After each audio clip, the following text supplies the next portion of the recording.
隻手指咩事啊 Good morning, everyone. My name is Fang Wei Cheng Megan.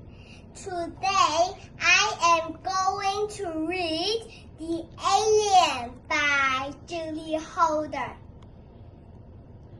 The alien was as round as the moon.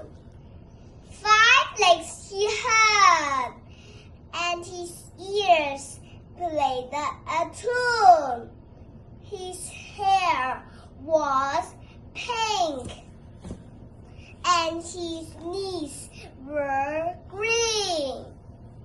He was the funniest thing I seen as he danced in the dark of his strange spacecraft.